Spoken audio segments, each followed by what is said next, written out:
गया। इतने लंबे समय तक हम समाज में काम कर रहे हैं, लेकिन कभी ऐसा नहीं हुआ। ऐसा कल परसों हमारा घटना घट गया। उसमें आने वाले समय का युवा भंवरलाल परमार था, वो चला गया। जो आज मेरी छवि है, मेरी बोलने की शैली है, मेरे पास जानकारी है, ऐसा ही मैं देखता था कि ये व्यक्ति मेरा प्रतिनिधित्व आने वाले समय में करेगा। ऐसा एक व्यक्ति हमारे बीच से ना रहा और मेरा राइट हैंड कांति भाई, वो अभी हॉस्पिटल में है और मैं यहां पर आया और यहां बोल रहा हूं, यह भी मेरे लिए दुख का विषय है। लेकिन आदिवासी एकता परिषद के राष्ट्रीय महासम्मेलन में मेरे बोलने के बाद सांगलिया दादा ने कहा था कि आपको एक बार हमारे इलाके में आना पड़ेगा। तो उस समय से किया हुआ वादा विकट परिस्थिति में कल हमारा अंतिम संस्कार भी भाई का होने के बाद तत्काल हम लोग वहां से निकले और आज सुबह 5 बजे अक्कलकुआ हम लोग आ गए। और यहां आने का हमारा जो उद्देश्य मकसद सबसे बड़ा ये था कि यहां बड़े पैमाने पर युवा साथी आएंगे और युवाओं का ही सम्मेलन है, तो युवा साथी आएंगे। तो हम लोग काम किसके लिए कर रहे हैं? मैं तो ऑलरेडी शिक्षक हूं और शिक्षक का काम होता है जानकारी देना। और एक शिक्षक कभी भी झूठी जानकारी नहीं देता, वो सच्ची जानकारी ही देता है। वो चाहे सच्ची जानकारी कड़वी भी क्यों नहीं हो। और मैं तो मीठा बोलने का आदी रहा भी नहीं हूं। वो ही बात बोलता हूं जो कोई नहीं बोलता है। दूसरा आदमी बोलने से कतराता है, वह बात बोलने का आदी हूं मैं। तो आज की तारीख में 30 तारीख को सातपुड़ा में मैं अपनी बात बोल रहा हूं। मेरे उन 2 साथियों को मैं अपना आज का जो वक्तव्य है उनको समर्पित करता हूं। इसमें एक भाई हमारे बीच नहीं रहा और दूसरा भाई है वो 1-2 दिन में ठीक हो जाएगा। दोस्तों, युवाओं की जहां तक बात आई, हमारे पूर्वजों का नियम हुआ करता था कि सबसे योग्यतम आदमी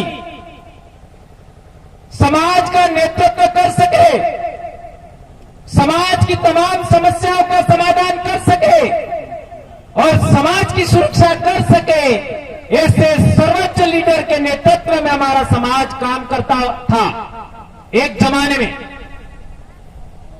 और उसी सर्वोच्च लीडर की संरक्षण में नई पीढ़ी के युवा है वो अपना नेतृत्व निखारते थे, सीखते थे और बेहतर नेतृत्व करने के लिए तैयार होते थे। तो हमारा जो बड़ा नेतृत्व करता होता था वो युवाओं को नियंत्रित नहीं करता था, उनके नेतृत्व क्षमता में बाधा नहीं पैदा करता था, उनको रोकने का प्रयास नहीं करता था। और जैसे ही वो युवा नेतृत्व अपने समकक्ष आ जाता था तो हमारे जो नेतृत्व करता होते थे वो अपने आप अपना नेतृत्व युवाओं के हाथ में देते थे और आपका युवाओं का मार्गदर्शन करने का काम करते थे। यह गणतंत्र का सिद्धांत हुआ करता था और ये गणतंत्र का सिद्धांत आदिवासी पूर्वजों की देन है। एक युवा को बेहतर नेतृत्व करने की क्षमता रखता है तो उसको जो पुराना लीडर है वो रोकता नहीं था, बल्कि आपका नेतृत्व है वो अपने आप हस्तांतरित हो जाता था। यह आज भी अनपढ़ गांवों में जब न्याय होता है तब आप देख सकते हो, यह आज भी होता है। लेकिन हम लोगों ने दूसरों के देखा देखी हमने भी नेतृत्व की कला दूसरी बना ली जो हमारे पूर्वजों की देन नहीं है। आज नेतृत्व ऐसा हो गया है, मैं जब तक जिंदा हूं दूसरा मेरे करीब भी नहीं आना चाहिए। ये चीज हमने नहीं किया हमारे इलाके में। हमने तो यह सोचा कि कोई व्यक्ति हमारे करीब आ जाए और हमसे भी बेहतर नेतृत्व करे तो हमें तो खुशी होगा। और एक शिक्षक यही चाहेगा कि मेरा स्टूडेंट, मेरा सिखाया हुआ सामाजिक कार्यकर्ता मेरे से भी आगे बढ़ना चाहिए। ये मेरा तो यही कहना है और यही मानना है। मैं कभी किसी को रोकता नहीं, इसलिए हमारे इलाके में बेहतर नेतृत्व खड़ा हो रहा है। और जहां तक राजनीति की बात करो तो मैं जब तक जिंदा हूं मेरे अलावा कोई नेता ही नहीं होना चाहिए, और मेरे मरने के बाद भी नेता पैदा हो तो मेरे ही घर में पैदा होना चाहिए। तो कहां आदिवासियों की रक्षा कर रहे हो? आप तो आदिवासियों को बर्बाद करने का काम कर रहे हो। क्या मैं गलत बोल रहा हूं? नहीं। यदि मैं गलत बोल रहा हूं तो आज ही सवाल करिए मेरे से। आपके हर एक प्रश्न का मेरे पास जवाब है। हम लोगों ने दूसरे समाज के सिद्धांतों को पकड़ा, दूसरे समाज के लोग हैं उनका जो नेतृत्व करने का तरीका है वो हमने सीखा। मैं इतिहास का स्टूडेंट हूं, इतिहास में नेट किया है मैंने। मैं आपसे सवाल करना चाहता हूं, हमारे देश में राजवंश हुआ करते थे, राजा का बेटा राजा, राजा का बेटा राजा, राजा का बेटा राजा, ये एक तरीका था। और उसमें भी कौन सा राजा, कौन सा बेटा? जो सबसे बड़ा होगा। राजा का सबसे बड़ा बेटा है वही राजा, फिर उसके बाद बड़ा बेटा वही राजा। एक भी राजतंत्र ऐसा नहीं हुआ जो 7 से 8 पीढ़ी आगे बढ़ा, खत्म हो गया, खत्म हो गया। और आदिवासियों की गणतंत्र प्रणाली में क्या था? कोई भी राजा 10 से 12 साल से ज्यादा राज नहीं करता था आदिवासियों में, 10 से 12 साल, क्योंकि उतरे में उसके पीछे वाला व्यक्ति उससे भी ज्यादा योग्य बन करके आ जाता था। इसी वजह से हमारा समाज अहिंसक रहते हुए, श्रेष्ठ मानव मूल्यों के रहते हुए आज तक जिंदा है और आज तक हमारे समाज को कोई पराजित नहीं कर पाया। जिस दिन हमने वही राजतंत्र का तरीका सीख लिया, उसी दिन से हमारे समाज का पतन होना शुरू हो गया है। और राजनीति की आप बात करते हो, देश में कितने सांसद हैं? सांसद को क्या बोलते हैं? खासदार। टोटल कितने खासदार है बेटा? आप लोग बताओ, आप बेटियां, आप पढ़ने वाले बच्चे हैं। 48 के 47। कौन बताएगा? ये तो दादा बोल रहे, और कौन बताएगा? ये हमारी जानकारी में होना चाहिए। 47, 47,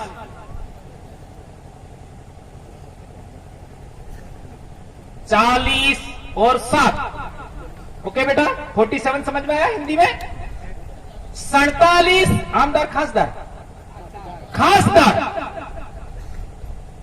हर 5 साल में दिल्ली जाते हैं। क्या आपके समाज की आवाज पिछले 75 साल में इन 47 खासदार ने उठाई? नहीं। हाँ या ना तो बोल सकते हो ना? नहीं। जब नहीं उठाई तो क्या उनको घंटा बजाने भेजा है? क्यों भेजा है? ये सरदार सरोवर डैम बना, उकाई डैम बना। भाई मेरे भाई अछालिया साहब कह रहे थे हमारे देवस्थल डुबा दिए, हमारा उधर कड़ारा डैम बना। आज तक एक भी आपका एमपी आदिवासी समाज की समस्याओं पर नहीं बोला, और ये बोलने की हिम्मत भी नहीं है लोगों को, है? मंच पर आने के बाद लोग ये बात बोलने से भी घबराते, तो आप आदिवासी कहां हो? कहां हो? अरे सच बोलने की हिम्मत नहीं है, काहे के आदिवासी हो? मैं 2011 से बीमार हूं, ये सफेद दाग का। मेरे एक ऑपरेशन हो गया है, 3 बीमारियां आज भी है, लेकिन मैं धड़ल्ले से बोलता हूं, जो करना है कर लो। मैं बाप की अकेली संतान हूं और एक शिक्षक हूं, एक शिक्षक हूं, और शिक्षक का दायित्व है, शिक्षक का कर्तव्य है। मुझे संविधान ने 51 आपको कलम के तहत, अनुच्छेद के तहत अधिकार दिया। मेरा कर्तव्य है कि मैं समाज के लिए, देश के लिए, संविधान के लिए मेरे समाज को जागृत करूं और सच बोलूं। ये मुझे अधिकार मिला है, कर्तव्य है मेरा, तो मुझे बोलना चाहिए। आज तक हमारे नेताओं ने दिल्ली में संसद में हमारी बात नहीं उठाई, तो क्या करना चाहिए? है? भाई कह रहे हैं हटाना चाहिए, तो हटा के कहां ले जाएंगे? कहां ले जाएं? है?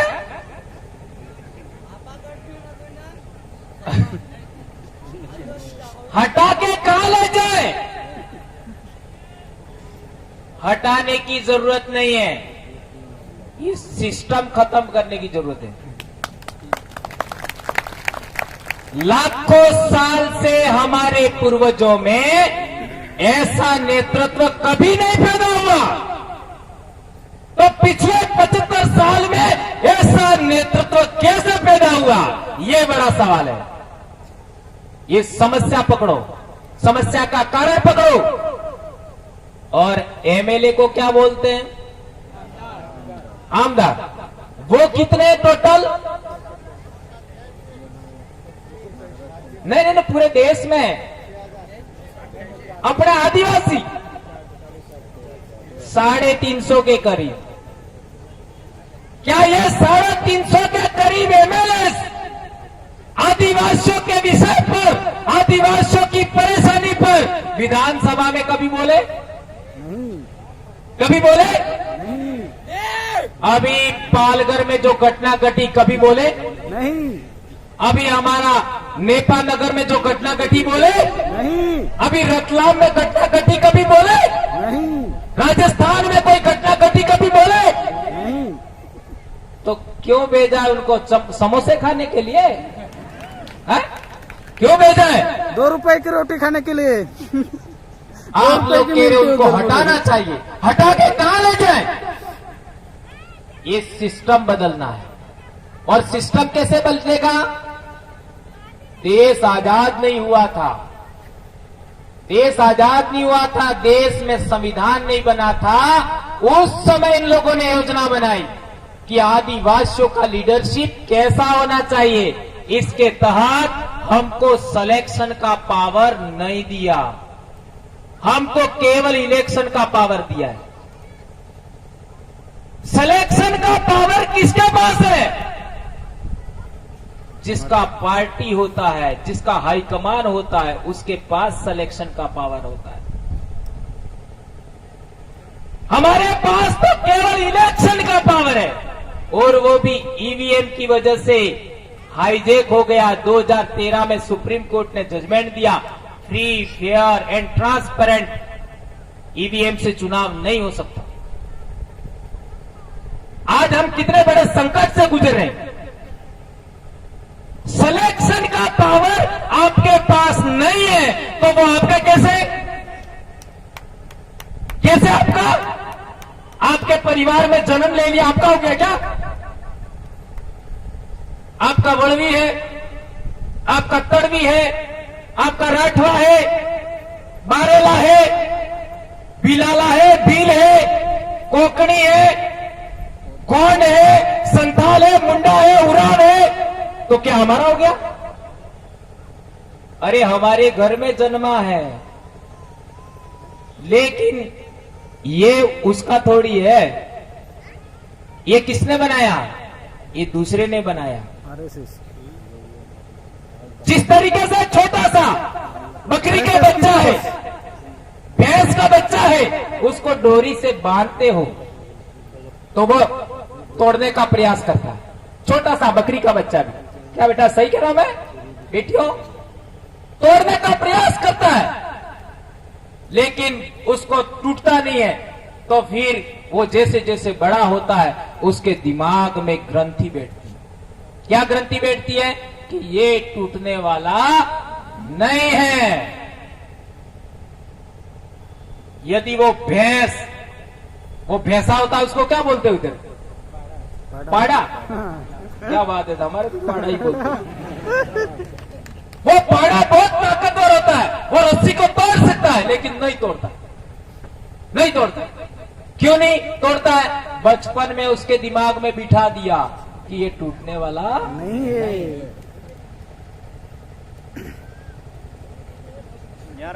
ये टूटने वाला नहीं है। बचपन में हाथी का बच्चा भी तोड़ने लायक होता है, नहीं तोड़ता है। बचपन में दिमाग में बिठा दिया जाता है ये टूटने वाला नहीं है। तो ये बेचारे हैं, उनका तो दिमाग का क्या कहूं मैं। अभी मैं कभी कभी अटपटा सा बोल जाता हूं, लेकिन पहली बार आया हूं, कहीं आपको बुरा नहीं लग जाए इसलिए वो वर्ड इस्तेमाल नहीं करता। इस तरीके से दिमाग पर कंट्रोल किया हुआ है कि वो व्यक्ति बोलना चाहता है, नहीं बोल पाता है हमारे समाज के लोग। तो अब तरीका क्या है? तरीका ये होना चाहिए कि जिस विधानसभा के अंदर, जिस लोकसभा के अंदर चुनाव हो रहा है, वहां के आदिवासी लोग ही तय करें कि यहां से चुनाव लड़ेगा कौन, और उसी को इलेक्ट करना है। सेलेक्ट भी हमको करना है, इलेक्ट भी हमको करना है। यदि ऐसा कर दिया तो आदिवासियों की स्वतंत्र आवाज विधानसभा और संसद में जा सकती है कि नहीं जा सकती है? जा सकती है। बराबर है। हाँ। गलत तो नहीं बोल रहे हो? नहीं। मैं गलत तो नहीं कह रहा ना? नहीं। और आप लोग तो चाहते हो कि युवाओं को आगे आना ही मत दो, है? मेरे जिले के अंदर 96 पंचायत समिति सदस्य जीते, उनमें 40 तो कुंवारे थे। 40, 2 एमएलए जीते, इसमें 1 कुंवारा, और 4 प्रधान मेरे जिले में जीते हैं, उसमें 1 अभी भी कुंवारा है। 1 अभी भी कुंवारा है। और 13 जिला परिषद सदस्य है, उनमें 5 आज भी कुंवारे हैं। सोचो, एक इलाके के अंदर, एक जिले के अंदर, वहां के लोगों ने सिस्टम को बदला, आपका व्यवस्था को बदला, और इस जाजम से सेलेक्ट करने का काम किया और इलेक्ट करने का भी काम किया, तो इतना बड़ा बदलाव हुआ, कुंवारे जनप्रतिनिधि बन गए। तो यही बात पूरे आदिवासी इलाके में, जिसको हम भील प्रदेश कहते हैं, बॉम्बे से लगा करके उदयपुर तक, आपका राजसमंद अजमेर तक, इस पट्टी पश्चिमी भारत के अंदर जिस कॉन्स्टिट्यूंसी का चुनाव है, उसी कॉन्स्टिट्यूंसी के लोग मिलकर सेलेक्ट करें इस जादव पर बैठ करके कि हमारा उम्मीदवार कौन हो, इतना सा बदल देते हो तो आपकी आवाज विधानसभा लोकसभा में उठ सकती है। क्या ये करना चाहिए? कौन कौन चाहते हो? क्या बात कर रहे हो? तो आपको रोका किसने था अभी तक? है? किसने रोका था? सिस्टम ने नहीं रोका था, ऐसे नहीं, दिमाग ये में। गुलाम बना हुआ है। भंवरलाल परमार को संगलिया दादा ने इसीलिए बुलाया, थोड़ी सी ये बंधन है वो टूट जाए। कोई भी व्यक्ति यदि हमको बंधन में बांधता है गलत सिस्टम के, तो हमें बंधन तोड़ना होगा। क्या आप तोड़ने के लिए तैयार हैं? हाँ। और ये जो लड़ाई है, उस लड़ाई के अंदर हम लोगों को अनुशासन सबसे पहले रहना होगा, जैसा भाई कह रही थी, अनुशासन, और दूसरा व्यवस्था के साथ, और कोई भी बात मैंने कह दी नहीं चलनी चाहिए, एक व्यक्ति ने कह दी नहीं चलनी चाहिए। हमारी सबकी सहमति से ही काम होना चाहिए। इसलिए हम कहते हैं कि हमारा लीडर कौन है, तो हमारा लीडर आम सहमति है। हम ऐसा बोलते हैं, आप लोगों ने सुना होगा, आम सहमति हमारा लीडर है। आम सहमति ये जाजम प्रधान है। हम कभी मंच पर बैठते भी नहीं, जाजम पर ही बैठते। जाजम का प्रधान महत्व है। इसलिए मेरे भाइयों, हमें बदलाव करना होगा और यह काम युवाओं को अपने हाथ में लेना चाहिए। कई लोग हमको कहते थे हम कर्मचारी, हमको नहीं बोलना चाहिए। मैंने सोचा मेरे को दोबारा जन्म नहीं लेना है। आप में से किस किस को लेना है? किस किस को लेना है? जब दोबारा जन्म ही नहीं होने वाला है तो लोगे कैसे? है? यही जन्म है। मेरे बच्चे हो गए, वही मेरा पुनर्जन्म है। यह आम के पेड़ है, ये आपका फल है, वो आम जिंदा है, तब इस पर मोर आया था और फल लगा है, जिंदा है पेड़ आम, और फल यानी के नीचे गिरेगी पक करके तब भी वो जिंदा होगी, और वो गुठली है वो जमीन में जाएगी तब भी जिंदा रहेगी, और उगेगी तब भी वो जिंदा होती है। तो जिंदा ने जिंदा को पैदा किया, इस सिद्धांत को समझो। अभी यह अनाज की पूजा हो रही थी, वो क्या है? नई उत्पत्ति, नया सृजन करने वाली शक्ति की उपासना है वो। तो हमारी नई संतति पैदा हुई, नई पीढ़ी पैदा हुई, यही हमारा पुनर्जन्म है। तो हम लोगों को, इसी पीढ़ी को, आज इसी जीवन के अंदर हमें सच बोलना ही होगा किसी भी सूरत में, और हमको संविधान ने यह अधिकार दिया है। हमारे पूर्वजों के सामने बहुत सारी समस्याएं थी, लेकिन आज हमारे सामने इतनी समस्याएं नहीं है। हम लोगों को बोलने की हिम्मत करना चाहिए। एक महत्वपूर्ण बात कहना चाहता हूं कि आपका जो ये लीडरशिप है, राजनीतिक लीडरशिप, वो अलग अलग पार्टियों में बटी हुई है। ओके, तो क्या हम लोग अलग पार्टी बना करके ये काम कर सकते हैं? नहीं कर सकते। ध्यान रखो, बहुत बड़ी बात कह रहा हूं मैं। क्यों? क्योंकि वो तो फिर बैठ जाएंगे। भाई पहले से 3 से 4 आपका राजनीतिक संगठनों में बटे हुए लोग हैं, तो दोबारा एक नई आने पर